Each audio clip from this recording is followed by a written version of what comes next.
새벽 3시. 모든 게 조용한 그 시간에 울린 전화 한 통. 화면에 뜬 이름을 보는 순간 저는 10년 전 그 악몽 같은 기억이 생생히 되살아났습니다. 바로 제 전처였거든요. 대체 이 시간에 무슨 일로? 하지만 이건 그냥 시작에 불과했습니다. 그 전화가 끝난 후 저에게 벌어진 일들은 정말 상상도 못했거든요. 안녕하세요, 여러분. 오늘은 제가 직접 겪은 실화를 들려드리려고 해요. 정말 영화 같은 이야기인데 끝까지 들어보시면 여러분도 깜짝 놀라실 거예요. 지금부터 들려드릴 이야기 주인공은 김태현, 52살. 바로 저입니다. 저는 IT 스타트업을 운영하는 대표였어요. 겉보기엔 성공한 사업가 같지만 제 인생에는 감춰진 상처가 하나 있었거든요. 바로 12년 전 이혼한 전처, 그리고 그때 떠나보낸 딸 이야기입니다. 그때를 떠올려 보면 저는 정말 미친 듯이 일했어요. 새벽 2시에 들어와서 5시에 나가는 게 일상이었거든요. 아내 은지는 처음엔 이해해 줬어요. 당신 꿈을 응원할게 라고 했었죠. 하지만 시간이 지나면서 모든 게 달라졌어요. 서연이가 오늘 첫걸음 뗐어. 그런데 저는 회사에 있었고 그 소중한 순간을 놓쳤어요. 서연이가 많이 아파. 계속 아빠를 찾아. 하지만 저는 또 출장을 가야 했고요. 이런 일이 반복되면서 집안 분위기는 점점 싸늘해져 갔어요. 결정타는 서연이 5살 생일이었어요. 깜짝 파티를 준비한 은지가 저를 기다리고 있었는데 저는 갑작스런 투자사 미팅 때문에 못 갔거든요. 그날 밤 집에 돌아왔을 때 은지는 차갑게 말했어요. 더 이상은 못 견디겠어. 이혼하자. 이혼 과정은 정말 끔찍했어요. 양육권 다툼에서 저는 완전히 밀렸거든요. 아버지는 아이를 키울 환경이 안 된다는 판정을 받았어요. 서연이는 은지가 데려갔고 저는 완전히 혼자가 됐죠. 그 후 10년 저는 일에만 매달렸어요. 아픔을 잊기 위해서였죠. 그러다 2년 전 좋은 사람을 만났어요. 미술 강사인 지우 씨. 따뜻하고 이해심 많은 분이었거든요. 서로 상처를 보듬어주며 진지하게 결혼까지 약속한 사이였어요.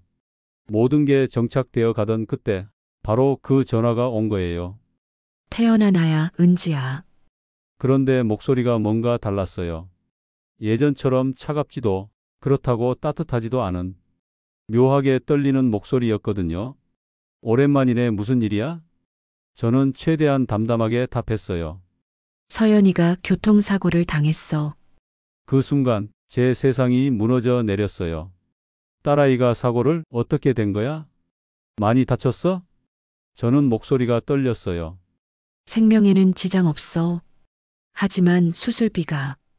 은지의 목소리가 점점 작아졌어요. 이상했어요. 은지 가족은 꽤 부유한 편이었거든요. 수술비를 못 낼 리가 없었어요. 얼마나 드는데? 2천만 원. 아니, 사실은 은지가 한참을 망설이더니 충격적인 말을 했어요. 태연아, 나 파산했어.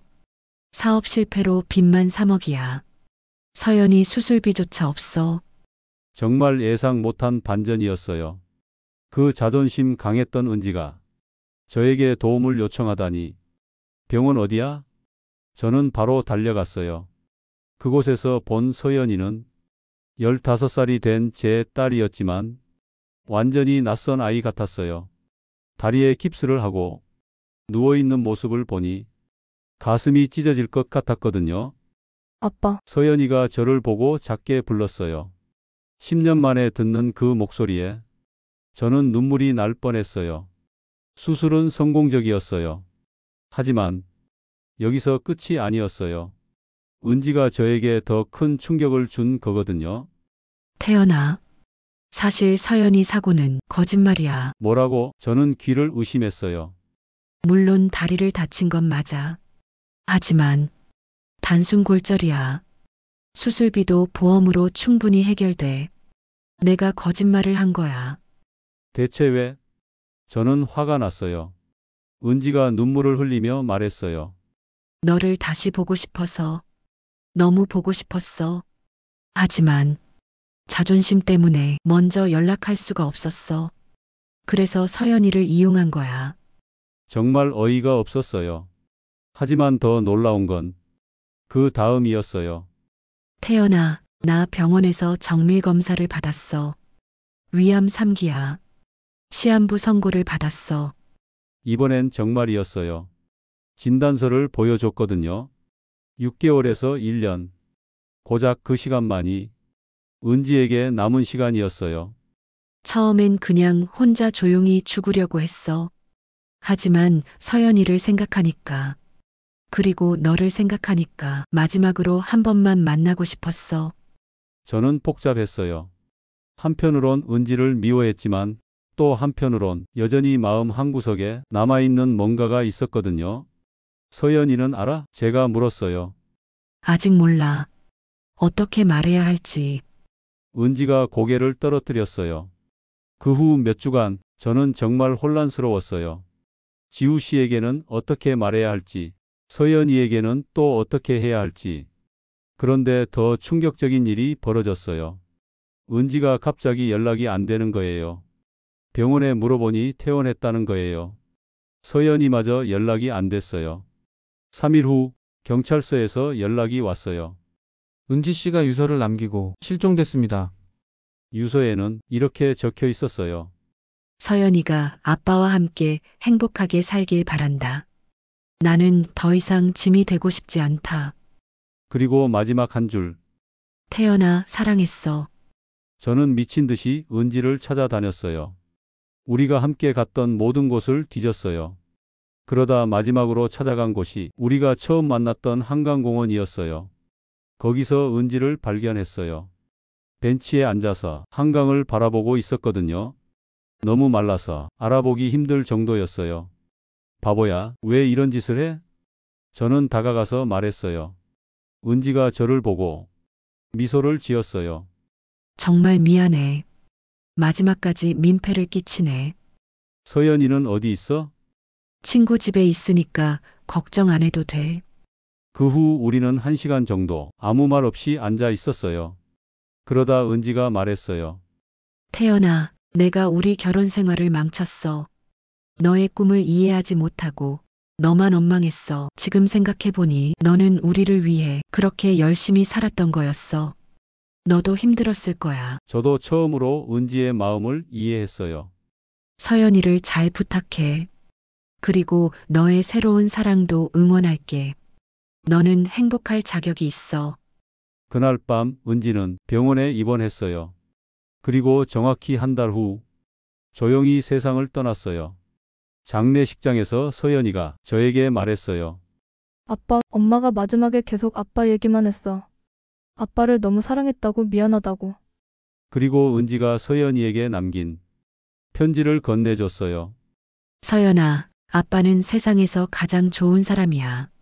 엄마가 어리석어서 그걸 늦게 깨달았어. 아빠를 원망하지 말고 아빠의 새로운 행복도 축복해줘.